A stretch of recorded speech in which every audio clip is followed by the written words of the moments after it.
ঠিক আছে।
জাতির জনক মহাত্মা গান্ধী এই দিনটির নাম দিয়েছিলেন স্বতন্ত্রতা সংকল্প দিবস।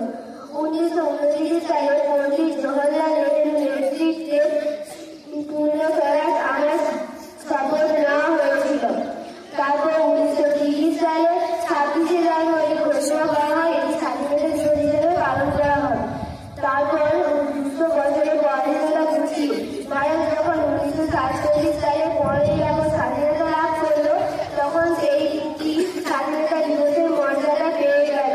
1949 সালে 26শে জানুয়ারি 26শে নভেম্বর, তখন সেদিনখানে হচ্ছিল ভারতের সবচেয়ে বড় সংবিধান। এখানে বি.আর. আম্বেদকরের প্রচেষ্টায় সংবিধান খসড়া গৃহীত হয়। 1950 সালের 26শে জানুয়ারি সংবিধান কার্যকরী হয়। তবে থেকে এই দিনটি 26শে জানুয়ারি গণতন্ত্র দিবস হিসেবে পালন করা হয়। আনুষ্ঠানিকভাবে সার্বভৌম সমাজতান্ত্রিক ধর্মনিরপেক্ষ গণতান্ত্রিক সার্বভৌম এই সমাজের হিসাবে ভারত আত্মপ্রকাশ করে। জয় হিন্দ, বন্দে মাতরম।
দেশের প্রতি, মাটির প্রতি ভালোবাসা ছিল নিরলস।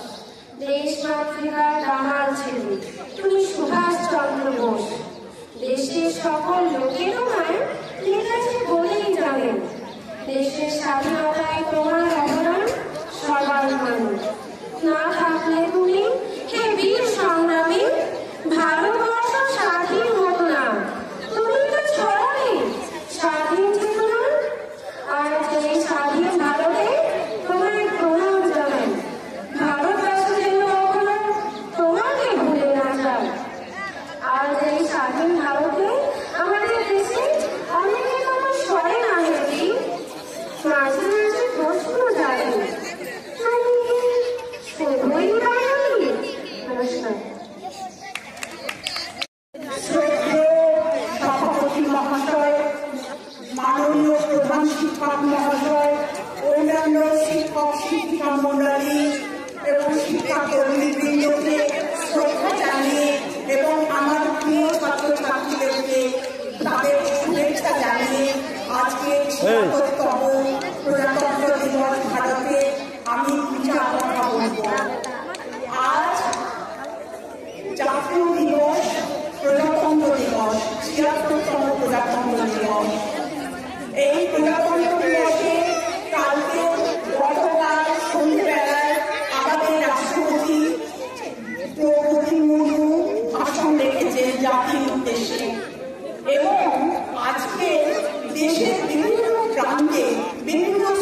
জানুয়ারি হলো কেন? 1950 সালে 26শে জানুয়ারি প্রজাতন্ত্র দিবস হয়েছিল প্রথম। কেন হলো সেটা একটু আমরা জানবো। 1919 সালে লাহোরে কংগ্রেসের অধিবেশনে নেতারা ঠিক করে যে 1930 সালে 26শে জানুয়ারি রাহুল নদীর তীরে মধ্যরাত্রে পতাকা উত্তোলন করা হবে এবং ওই দিনটি থেকে পূর্ণ স্বরাজের ভাবনা ভাবা হবে, পূর্ণ স্বরাজের দিন স্বীকৃত হয় এবং 1947 সালের 15ই আগস্ট পর্যন্ত একভাবে 17 বছর এই দিনটি স্বাধীনতা দিবস হিসাবে পালিত হয়েছে। কিন্তু আমরা কেন 26শে জানুয়ারি 1950 সালে 26শে জানুয়ারি প্রজাতন্ত্র দিবসটা বেছে নিলাম? প্রজাতন্ত্র দেশের শাসন কোনো রাজা শাসন করবে না, প্রজারাই দেশের শাসন করবে। সংবিধান, আমাদের সংবিধান 1950 সালে 26শে জানুয়ারি কার্যকরী হলো কেন? 1947 সালের 15ই আগস্ট ভারত স্বাধীন হয়েছিল এবং তখন থেকে গণপরিষদে একটা খসড়া কমিটি গঠিত হয় সংবিধান রচনার জন্য। সংবিধান রচনার মুখ্য ভূমিকা নিয়েছিলেন ডক্টর বি.আর. আম্বেদকর। 2 বছর 11 মাস 18 দিন অক্লান্ত পরিশ্রমের পর আমাদের সংবিধান রচনা কমপ্লিট হয়। সংবিধান রচনা এবং আমাদের স্বাধীনতা দিবস যে আমরা 1930 সালে 26শে জানুয়ারি করেছিলাম, সেই দিনটিকে মর্যাদা দেওয়ার জন্য আমরা আমাদের নেতারা বেছে নিলেন 26শে জানুয়ারি যেটা প্রজাতন্ত্র দিবস হিসাবে পালিত হবে। তাহলে আমাদের সংবিধান হলো পৃথিবীর মধ্যে সবথেকে বড় লিখিত সংবিধান। এই সংবিধান সর্বোচ্চ আইন, আমাদের দেশের সর্বোচ্চ আইন হলো আমাদের সংবিধান। আমি এইটুকুই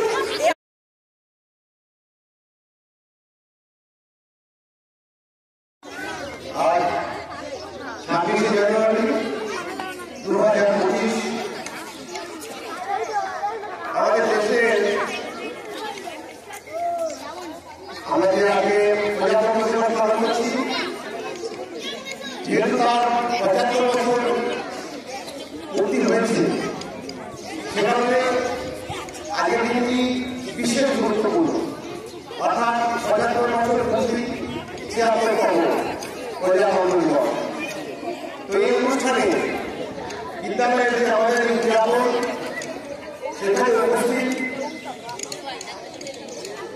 বিদ্যালয়ের পরিচালন কমিটির মাননীয় সভাপতি, উপস্থিত আমরা সহকর্মী শিক্ষক শিক্ষিকাবৃন্দ এবং কমিটির অন্যান্য সদস্যবৃন্দ তথা বিদ্যালয়ের ছাত্র ছাত্রীরা,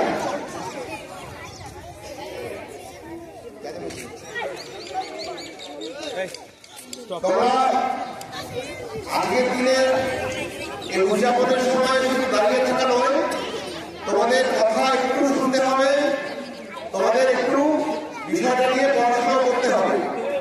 আমি সবসময় বলি, তোমাদের যে টেক্সট বই আছে, টেক্সট বইয়ের প্রথম পাতাতে দেখবে সংবিধানের প্রস্তাবনা লেখা আছে, সেটা অবশ্যই তোমরা পড়বে।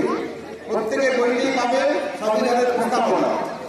দেখবে সেখানে লেখা আছে যে আমাদের যে অনুচ্ছেদগুলি রয়েছে সংবিধানে, সংবিধান অর্থাৎ ভারত শাসন আইন, এই ভারত শাসন আইনে এই সংবিধানের প্রথম অনুচ্ছেদে আমাদের দেশের নাম বলা হয়েছে ইন্ডিয়া, দ্যাট ইজ ভারত, আমাদের দেশের নাম। এবং এই দেশ একটি ধর্মনিরপেক্ষ, সার্বভৌম, গণতান্ত্রিক, প্রজাতন্ত্র প্রকাশ করেছিল যেদিন আমাদের সংবিধান অর্থাৎ 1950 সালের 26শে জানুয়ারি কার্যকর করা হয়েছে। এই সংবিধান রচয়িতা তোমরা দেখছো, আমরা আম্বেদকরের ডক্টর ভীমরাও আম্বেদকর তার ছবিতে মাল্যদান করেছি। তোমরা লক্ষ্য করছো, তাকে আমরা শ্রদ্ধা জানাচ্ছি। তিনি হলেন এই সংবিধানের প্রণেতা। তিনি সংবিধান লিখতে প্রধান ভূমিকা গ্রহণ করেছিলেন।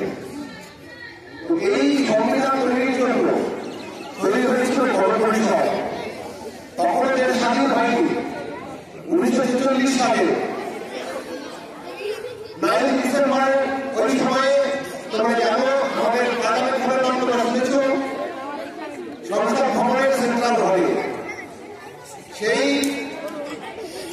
সেই যে সভা, সেই সভায় প্রথম গণপরিষদের এই সংবিধান তৈরি প্রক্রিয়া শুরু হল, শেষ হল এবং তা গৃহীত হল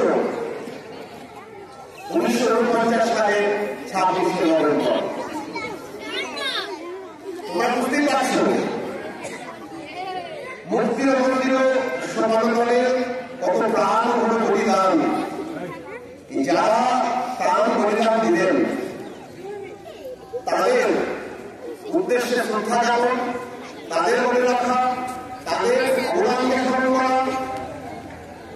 তারপরে ভারত স্বাধীন হওয়ার পর যারা আমাদের সীমান্তে, যারা কর্তব্যরত কর্মরত সেই সেনাবাহিনী তথা বর্ডার সিকিউরিটি ফোর্স, তাদের কাছে আমরা অত্যন্ত কৃতজ্ঞ দেশবাসী হিসেবে যে তারা আমাদের নিরন্তর তাদের পরিবার ছেড়ে তাদের সুখ স্বাচ্ছন্দ্য ত্যাগ করে আমাদের রক্ষা করে চলেছে। স্বাধীনতা তৈরি হবে না, যাই অনুশাসন, সেই অনুশাসন হচ্ছে আমাদের সংবিধান। যে সংবিধানে আমরা আমাদের অধিকার পেয়েছি, তার সঙ্গে সঙ্গে পেয়েছি কিছু দায়িত্ব, কর্তব্য। তোমরা যে দেখো এই সঙ্গে অধিকার আমরা সবাই সমান। 24শে জানুয়ারি তোমাদের আমি বলছিলাম লিঙ্গ বৈষম্যের বিষয়ে, সেখানে এক সংবাদ প্রয়োজন এবং সংবিধানে তার কথা বলা আছে যে লিঙ্গ বৈষম্যের কথা আজ অপমান করে চলে আসছে। তার কারণই হল আমাদের মতো দেশে এই বৈষম্যটা হয়ে গেছে। তার মানে নারী পুরুষ ভেদাভেদ করা হয়, ছেলে মেয়ের মধ্যে ভেদাভেদ করা হয়। এই জায়গাটাই কিন্তু সংবিধানে সম্পূর্ণভাবে সকলকে সমান অধিকারের কথা বলা আছে এবং সুন্দর সমাজ গড়ার লক্ষ্যে নারীর ক্ষমতায়ন, মেয়েদের ক্ষমতায়নের ব্যাপারে গুরুত্ব দেওয়া হয়েছে। এটি একটি বিশেষ দিক।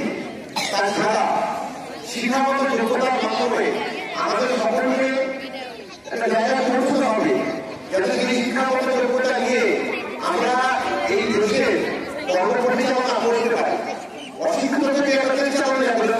তোমরা সবাই বুঝতে পারছো, তোমরাই দেশের ভবিষ্যৎ নাগরিক। আমাদের দেশ আমরাই যখন চালাবো, আমাদের প্রথমে শিক্ষিত হতে হবে, কারণ আমরা দেশ শাসন করতে পারবো না। তোমরা যত আইনের নাম শুনেছ, সমস্ত সংবিধানের পাতায় পাতায় বর্ণিত রয়েছে। এতগুলি অনুচ্ছেদ, তার ব্যাখ্যা দিয়ে বিশাল সংবিধান আমাদের। তো এই জন্যই আমাদের সংবিধানের প্রতি আমাদের সবসময় আমাদের সেই আনুগত্য বজায় রাখতে হবে।